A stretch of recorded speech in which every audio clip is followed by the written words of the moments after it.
അസ്സലാമു അലൈക്കും വറഹ്മത്തുള്ളാഹി വബറകാതുഹു. നമുക്ക് ഇന്നും മറക്കാൻ സാധിക്കാത്ത, ഇന്ന് നമ്മോടൊപ്പമില്ല എന്ന് ഉൾക്കൊള്ളാൻ സാധിക്കാത്ത ഒരേ ഒരു പണ്ഡിതൻ മസ്ഊദ് സഖാഫി ഉസ്താദ് അവറുകളാണ്. ഒരുപക്ഷെ പലരും മരണപ്പെട്ടാൽ നമ്മളൊക്കെ പറയാറുണ്ട്, വല്ലാത്തൊരു വിടവാങ്ങലായിപ്പോയി, നികത്താനാവാത്ത വിടവായിപ്പോയി. പലരെക്കുറിച്ചും പലരും പറയുന്നത് ഭംഗിവാക്കായിട്ട് മാത്രമാണ് നമുക്ക് തോന്നാറുള്ളതും അവർ പറയാറുള്ളതും.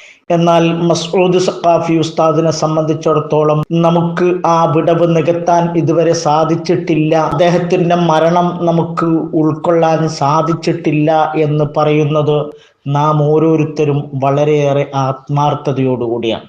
അതിന് ഏറ്റവും പ്രധാനപ്പെട്ട കാരണം അദ്ദേഹത്തിന്റെ ആത്മാർത്ഥതയുള്ള പ്രഭാഷണമാണ്. തന്റെ സ്വതസിദ്ധമായ ശൈലി കൊണ്ട് ജനമനസ്സുകളെ കീഴടക്കിയ, ഹൃദയം ഭക്തിസാന്ദ്രമാക്കി കൊടുത്ത ഒരേ ഒരു പ്രഭാഷകൻ മസ്ഊദ് സഖാഫി മാത്രമാണ്. അതുകൊണ്ട് തന്നെയാണ് സംഘടനാ വ്യത്യാസമില്ലാതെ ഏവരും മസ്ഊദ് സഖാഫിയെ ഏറ്റെടുത്തത്. തന്റെ വളർച്ച പെട്ടെന്ന് തന്നെയായിരുന്നു.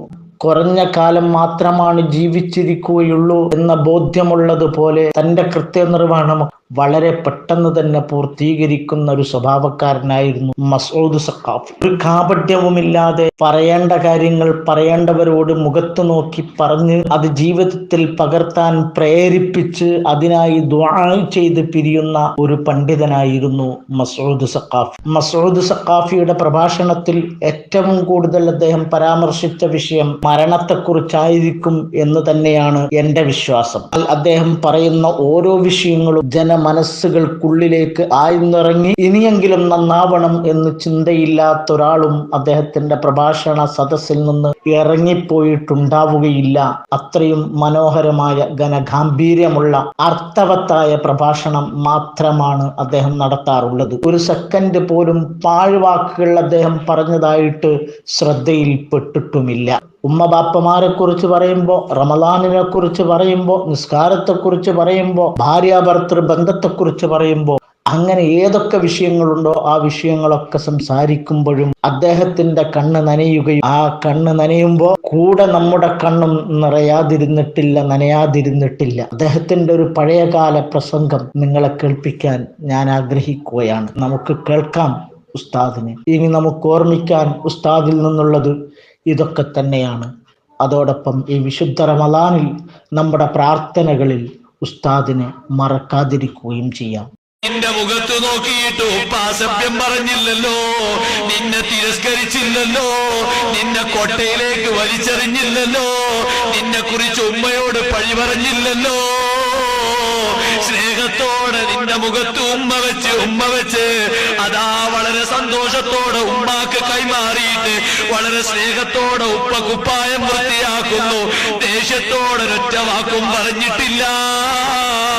അതേ സമയത്ത് പ്രായം കൂടിയ നിന്റെ ഉപ്പ 90 വയസ്സ് പ്രായമായപ്പോ എഴുന്നേൽക്കാൻ കഴിയാതെ കിടക്കപ്പായയില് മൂത്രമൊഴിക്കുന്ന രംഗം വന്നപ്പോ അത് കാണുമ്പോ നിനക്ക് വല്ലാത്ത ദേഷ്യം വരികയാണ്. ഒന്നും മരിച്ചു കിട്ടിയെങ്കിൽ മതി എന്ന് ചിന്തിക്കുകയാണ്. എന്നാണിത് മരിക്കുക എന്നാലോചിക്കുകയാണ്. നിന്റെ ചെറുപ്പം നീ മറന്നുപോയോ? നിന്റെ മാതാവിന്റെ വാത്സല്യം മറന്നുപോയോ? പിതാവിന്റെ സംരക്ഷണം മറന്നുപോയോ?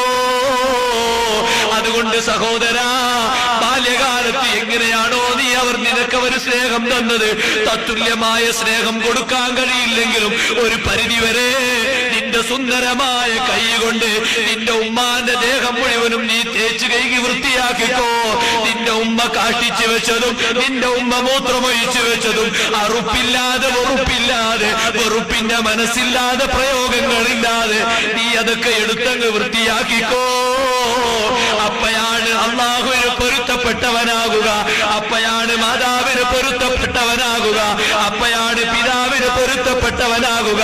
രസത്തിന്റെ വാക്കുകൾ പറഞ്ഞാൽ പോരാ, സന്തോഷത്തിന്റെ വാക്കുകൾ പറഞ്ഞാൽ പോരാ, എന്നെങ്കിലും പോയി ചികിത്സക്കുള്ള കാശ് കൊടുത്തു വന്നാൽ പോരാ. അവരെ സമീപത്ത് ഖിദ്മത്തിനായി നീ എങ്ങി ഒരുങ്ങിക്കോ. ഉസ്താദിന് ഖിദ്മത്തെടുക്കുന്ന ശിഷ്യനെ പോലെ, ആ ഉസ്താദിന് ഖിദ്മത്തെടുക്കുന്ന ശിഷ്യനെ പോലെ നിന്റെ ഉമ്മാന്റെ സമീപത്ത് നീ എത്ര വലിയ ആളാണെങ്കിലും, എത്ര വലിയ പണ്ഡിതനാണെങ്കിലും, എത്ര വലിയ നേതാവാണെങ്കിലും നീ അവിടെ തപസ്സിരിക്കുകയാണ്. ഹറാമാണ്. എന്താ നിന്റെ നോട്ടം പടച്ചവരെ? ചെറുപ്പത്തിൽ ഒരു ദിവസം രാത്രി എനിക്ക് വയറുവേദന വന്നിട്ട് ഞാൻ കരഞ്ഞപ്പോ രാത്രി 12 മണിക്ക് എന്റെ ഉമ്മൊന്ന് കണ്ണു ചിമ്മിയതേ ഉള്ളൂ. അപ്പോഴേക്ക് എന്നെ എടുത്ത് മടിയിൽ വെക്കുന്നു. ഞാൻ കാഷ്ടിക്കും അത് വൃത്തിയാക്കുന്നു. വീണ്ടും എന്നെ എടുത്ത് താരാട്ട് പാടുന്നു. പാടിയിട്ട് എനിക്ക് ഉറക്കമില്ല. പക്ഷേ ഉറങ്ങാത്തതിന്റെ പേരിൽ നീ എന്താ ഉറങ്ങാത്തതെന്ന് എന്നോട് ചോദിച്ചില്ല. ഉറങ്ങാത്തതിന് യാതൊരു പരാതിയും പറഞ്ഞില്ല. ആ പാതിരാ സമയത്തും ക്ഷീണിച്ച കണ്ണുകളെ കൊണ്ട് ഉമ്മ പറയുന്നു, പടച്ചവരെ എന്റെ മകന്റെ രോഗം മാറ്റണേ അമ്മോ, വയറുവേദന മാറ്റണേ അമ്മോ. നിനക്ക് വേണ്ടി പ്രാർത്ഥിക്കുമ്പോ ഉമ്മാന്റെ ജീവിതത്തിന്റെ അവസാനത്തിന് നീ ആഗ്രഹിക്കേണ്ടത് ഇതൊന്ന് പിരിഞ്ഞു പോകണമെന്നല്ല. എന്റെ ഉമ്മാന്റെ രോഗം മാറ്റണേ അല്ല, എന്റെ ഉപ്പാന്റെ രോഗം മാറ്റണേ അല്ല. ചെറുപ്പകാലത്ത് എത്ര പ്രയാസപ്പെട്ടാ എനിക്കവർ ചെയ്തു തന്നത്, എനിക്കവർ ദുആ ചെയ്തത്, ഞാനത് മറക്കാൻ പറ്റില്ലല്ലോ. അതുകൊണ്ട് സഹോദരന്മാരെ, സ്നേഹത്തിന്റെ ചെറുക് താഴ്ത്തി കൊടുത്തോ. ജീവിതത്തിന്റെ ഏതെങ്കിലും ഘട്ടങ്ങളിൽ ഭാര്യമാർക്ക് അടിമപ്പെട്ടുകൊണ്ട്, മക്കൾക്ക് വിധേയരായിക്കൊണ്ട്, മാതാപിതാക്കളോട് വല്ല വാക്കും സംസാരിക്കേണ്ടി വന്നെങ്കിൽ വളരെ ദുഃഖത്തോടെ ഖേദത്തോടെ കൈപിടിച്ചു പൊരുത്തപ്പെടിച്ചിട്ട് നീ പറയണം, ഉമ്മ എന്റെ ആഖിറത്തെ വെളിച്ചത്തിന് വേണ്ടി പൊരുത്തപ്പെട്ട് തരണേ ഉമ്മ. നിങ്ങളത് പൊരുത്തപ്പെടാതെ എന്റെ ജീവിതത്തിന് സന്തോഷമില്ല, എന്റെ ആഖിറത്തിന് വെളിച്ചമില്ല. വളരെ ആത്മാർത്ഥതയോടെ നീ അത് പറയണം, നീ അത് പൊരുത്തപ്പെടിക്കുക തന്നെ വേണം. റബ്ബിന്റെ മാതാവിന്റെ പൊരുത്തം കിട്ടാതെ സ്വർഗപ്രവേശനം ലഭിക്കില്ലല്ലോ. അൽ ജന്നത്തു തഹ്ത അഖ്ദാമിൽ ഉമ്മഹാത്ത്. മാതാപിതാക്കളെ കാലടിക്ക് കീഴിലല്ലേ സ്വർഗമുള്ളത്. പറഞ്ഞതിന്റെ വിവക്ഷ അവരെ പൊരുത്തം കിട്ടിയാലേ സ്വർഗത്തിൽ കടക്കാൻ കഴിയോ, അല്ലാതെ സ്വർഗത്തിലെത്താനും പോം വഴിയില്ലല്ലോ.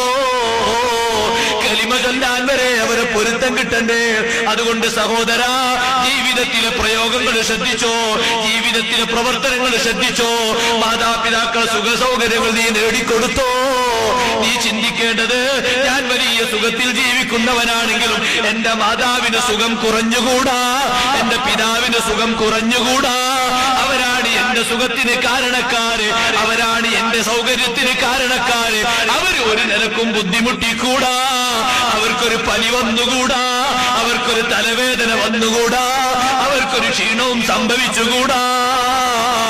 ഏത് പാതിരാ സമയത്ത് നിന്നെ വിളിച്ചാലും ഉറക്കത്തിൽ നിന്ന് നീ എഴുന്നേറ്റ് പോകുന്നത് എന്റെ ഉപ്പാക്ക് എന്താണ് സംഭവിച്ചത്? ഇത്തരത്തിലുള്ളൊരു പാതിരയല്ലേ ചെറുപ്പത്തിൽ എനിക്കവർ ചെലവഴിച്ചത്. ഞാനത് വിസ്മരിക്കാൻ പറ്റില്ലല്ലോ. ആ നിലക്ക് ജീവിച്ച് മാതാപിതാക്കൾക്ക് വഴിപ്പെടണം സഹോദരന്മാരെ.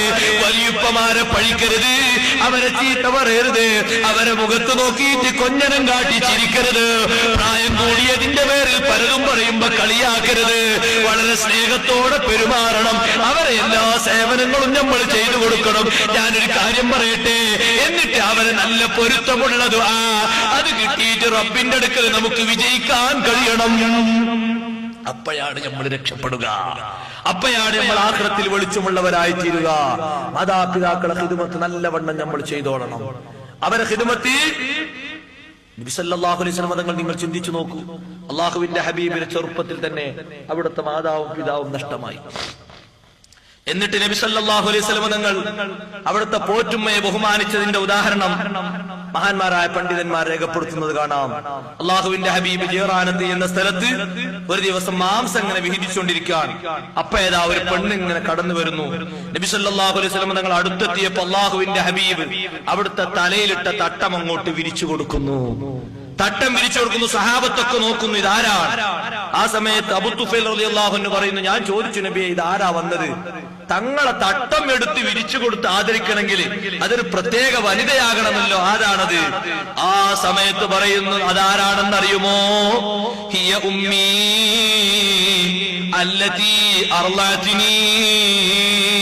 ഇത്തരം വാർത്തകളും വിശേഷങ്ങളും അറിയാൻ ഞങ്ങളുടെ ചാനൽ ഉടൻ തന്നെ സബ്സ്ക്രൈബ് ചെയ്യുക, ലൈക്ക് ചെയ്യുക, ഷെയർ ചെയ്യുക. ജനങ്ങളിലേക്ക് എത്തിക്കണമെന്ന് നിങ്ങൾ ആഗ്രഹിക്കുന്ന വാർത്തകളും വിശേഷങ്ങളും പ്രമുഖരുടെ പ്രഭാഷണങ്ങളും ഞങ്ങളുടെ വാട്സപ്പ് നമ്പറിലേക്ക് അയച്ചു തരിക. നന്മ വളരട്ടെ, തിന്മക്കെതിരെ നമുക്കൊരുമിച്ച് നിൽക്കാം.